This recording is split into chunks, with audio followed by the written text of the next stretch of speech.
Thank you so much. This is Noah again. I'm the founder of Visa Uganda. We are a social enterprise regenerative organization that's working with refugees and host communities in Uganda. And like it's been mentioned by Giselle, there is environmental degradation and we can't run away from the fact that it's there. It's been caused by lots of economic, developmental activities and the like.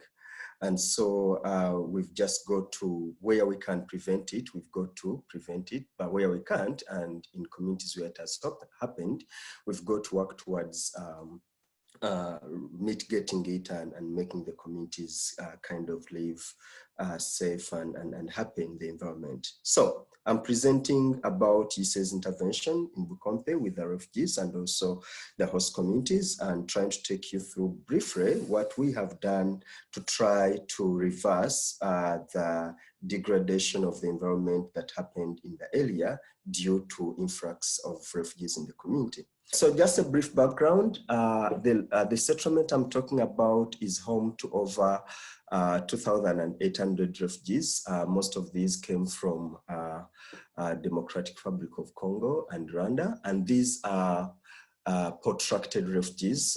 It's a group of refugees that are not expected to return back to their countries, given to due to the nature of their reasons for fleeing. So they are mainly going to be in Uganda.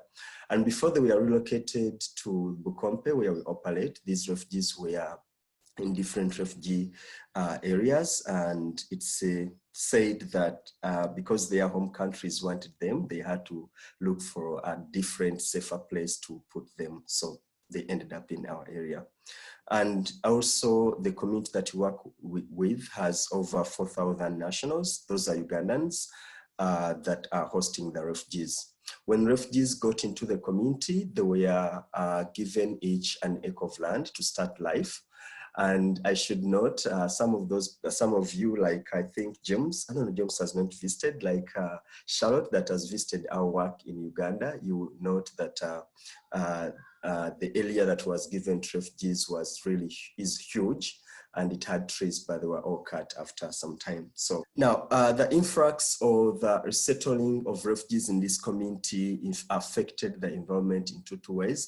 I'll begin with the people. Because refugees were given part of the land that belonged to the nationals, they were kind of dialect conflict, and the people, the Ugandans, were not happy about the fact that the government had given out portion of their land to refugees, and but at the same time, resources such as water, schools, and health centers were not enough anymore, because the refugees and the nationals had to use the same resources. And it put out of pressure on the people themselves, and they started kind of crisis. But the most important thing is the nature that was affected. When refugees were put in this community, they had nothing to start with. They didn't have food. The government did provide them with food. They didn't have anything. And, you know, one of them that we work with mentioned to us, they felt like they were dumped here to die. So they had to explore means for survival.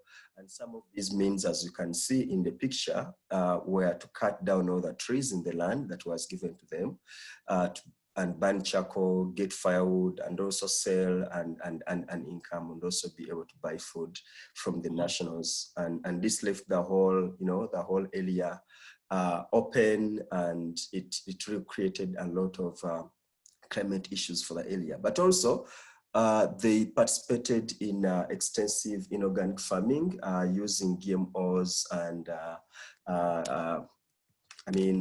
chemicals, so as to get quick, food and increase their productivity, which in return was affecting the soils and the biodiversity. And so in the long run, problems started. As I mentioned earlier, water became an issue. So the community, they didn't have enough water. They had to struggle. And I think one of our interventions was to provide a borehole for them. But above that, we had more other interventions to make sure that we reverse the degradation in the environment that had been caused. So we were working this community and we felt we had it was our role to do something. So we built our program on 3 objectives. One, we wanted to promote regenerative farming because we thought it was the only way we could engage, we could enable the refugees and the nationals in the community to be able to carry out, to have sustainable kind of food and food security. But also we wanted to make sure that the communities and the refugees are able to take environment into consideration and be kind of responsible for the environment. But most importantly, we wanted to make sure that there were no conflicts and issues between the refugees and the nationals.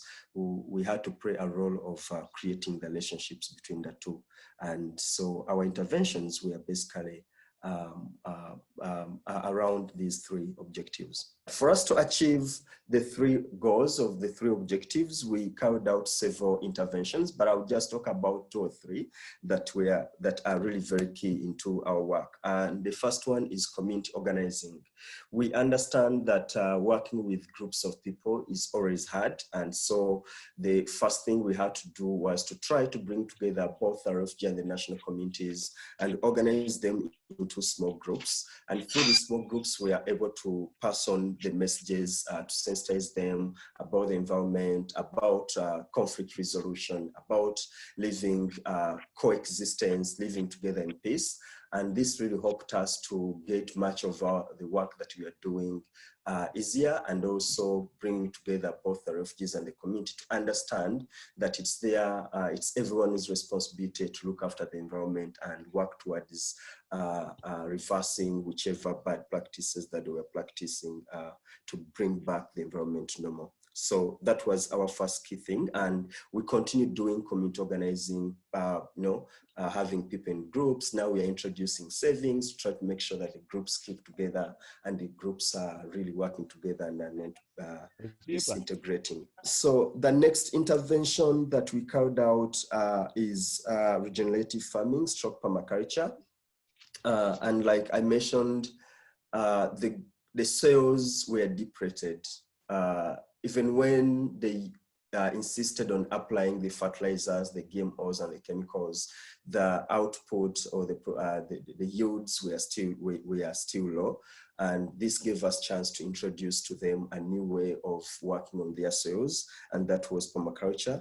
But because it was really hard to work with individual people, still we had to mobilize them into groups and work with them into small groups.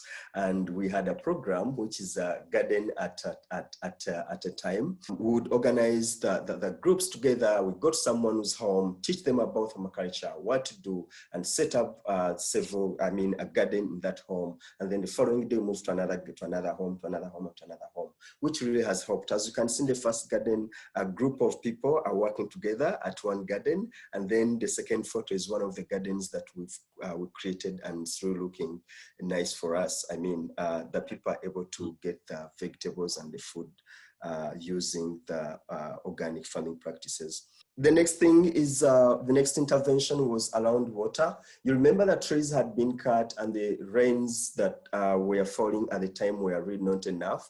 And permaculture, one of the principle, not really the principle, I don't want to call it a principle, but one of the things that have to be put into consideration is availability of water for it to be a success. So what we did was to engage the community into harvesting water.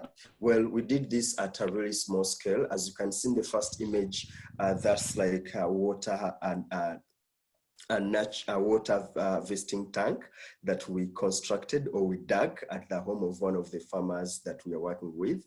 And they use this to, access the water for irrigating their vegetables, but also for home use sometimes, because we've talked to the families and they say, oh yeah, we use this water for, for bathing sometimes when we can't go to the well very far. So we think that has really helped. And then the other thing we had to do was to improvise and create a small irrigation kit. As you can see in the second picture, even when it's really sunshine or shining, people are able to produce the food and they are able to irrigate their gardens with the water that they have. So those are some of the things that we've tried to do, and they are really working out and helping the community. So the other interesting thing is fertilizer and the tree here. So we realized that the communities were used to using GMOs and chemicals to try to increase fertility in their soils. So we thought the easiest way of doing it and the safest way to the environment was to introduce the organic fertilizer. So we've conducted several trainings to the communities and guide them through getting fertilizers or liquid fertilizers using locally available materials, the grass, the shrubs, and everything, the manures. And I think this is really helping the community. But also, the last thing we are trying to do is to make sure that they plant trees every time they cut a tree. This is not moving so fast because it's not a culture for us, I should confess. It's not a culture for us in Uganda to plant trees, but we're just trying to push the communities to plant trees whenever they do cut a tree. So our goal is at least to have every household have at least 50 trees in their land. And we have had around 50 households comply, not with 50 trees each, but at least we have close to 600 trees planted. So I think we're moving there slowly. So the other thing we do is to celebrate the results. As you can see in the first image, our interventions have increased food security in the community. That's Winnie, one of my staff, and then one of the refugees that we work with. But also in the second image, the groups that we work with are able to sell some of the vegetables and the food that they get from their gardens and income, which is really important for us. In the third image, it's about the nutrition of the kids. It's not about no longer about eating posh and beans and on one diet, but now the communities are able to eat vegetables and change, and not only eating vegetables, but organically produced vegetables, which are really very, very healthy. And then we are preparing the community to be climate resilient because we've been able to help them into water harvesting and also regenerating the soils through fertilizer production. And last important thing that we really celebrate is the improved community cohesion between the refugees and the nationals. We haven't had any big conflicts so far, but we just hear that the refugees and the nationals are now working together and they're respecting each other. And now they know it's not a matter of you took my land, it's a matter of how can we work together on the small pieces of land that we have and improve our livelihood. So that's very, very important for us now.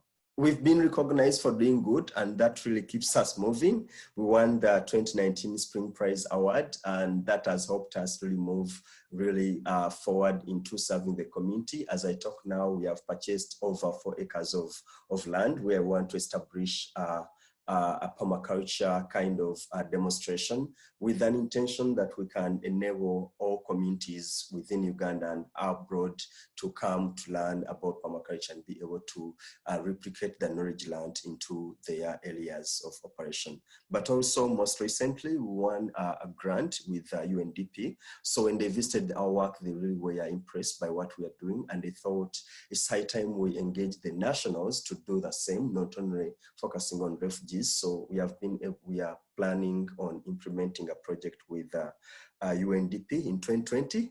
We pray the coronavirus situation normalizes soon and start on the implementation. All right, and then lastly, thank you so much for listening. I'm happy to share more with as time moves on. Thank you so much.